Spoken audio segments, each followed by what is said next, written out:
Hey everyone, welcome back. So we're going to be talking about building inputs with atomic elements. So I hate to call this Inception because sometimes components can get pretty complex. Now if you notice, we just have a field here and, essentially this field isn't going to be the only part of the component that you use to actually create an input field. You're going to have other components as well. So one of those components could be something like a label. And we can create our own little label component. And I'll show you how that works. So what I've done here is I have some text. I think that's fine in terms of the typeface choice.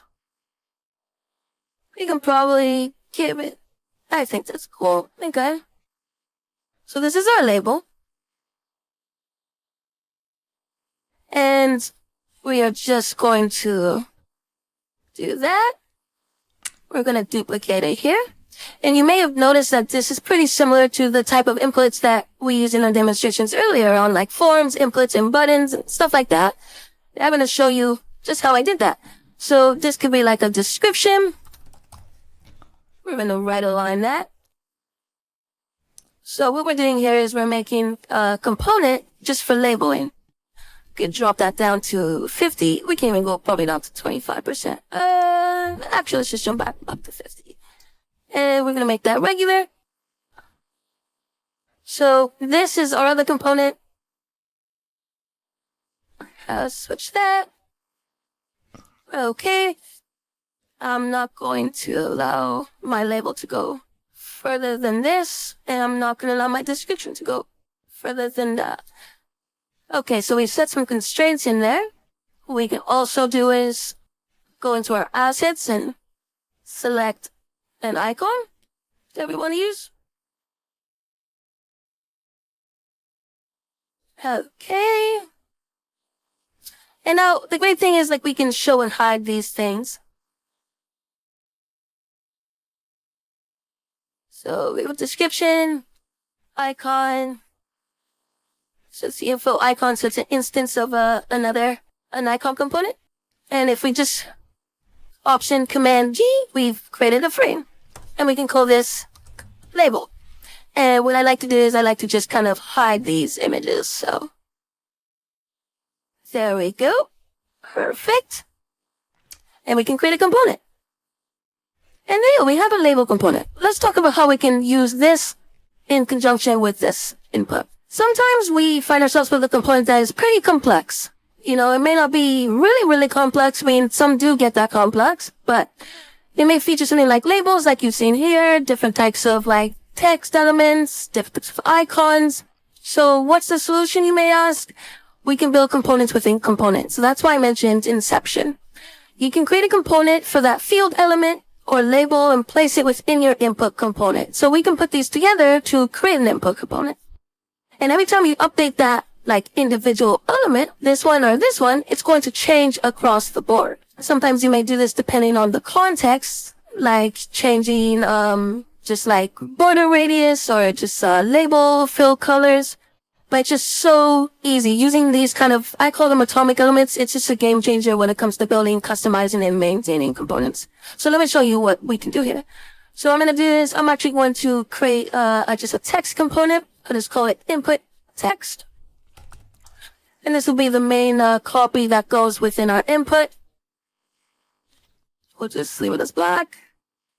I think that's good. I mean, we can even bump it up in size a little bit. And we're just going to do that. Okay, so that's fine. So these are our master components. What I'm going to do here is I'm just going to create this as a component. So there we go. What I'm going to do is I'm going to take all these, duplicate them as instances. Now I'm going to place this just above the input. I'm going to place the input just to the inside of that. So if we are using our base unit, we should be spacing with our base unit. So this will be, let's just check if our preferences are proper. So we have our nudge amount. So I have that 4. Good. So I'm just going to do Shift, Option, and arrow key. And there it is, 8 pixels from the edge. Over here, I'm just going to do the same. I think that's fine. So now we have our whole component. And what we can do is we can also stretch this. And you can tell that stretches just beyond there. If you hold down Shift, Control, and the arrow key, you can shrink it by your nudge amount. So I've shrunk it, as you can tell, from where it was before, aligned over here, to 8 pixels within. So now I'm going to select all of these, and I'm going to create a component. It automatically gives it a component name, and I'm going to call this form field. Okay. These are our atomic elements, and this is our kind of our larger, more complex component.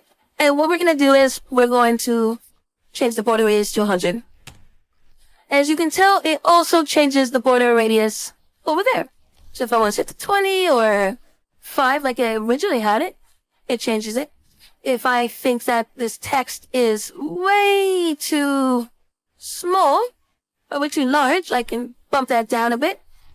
If this label I feel like is too dark, I can change that as well. And all of a sudden, this instance has changed based off of the changes I made here. So build your components with atomic elements, and you can easily have so much control over your larger, more complex components. And that's an easy way to use atomic elements within Figma.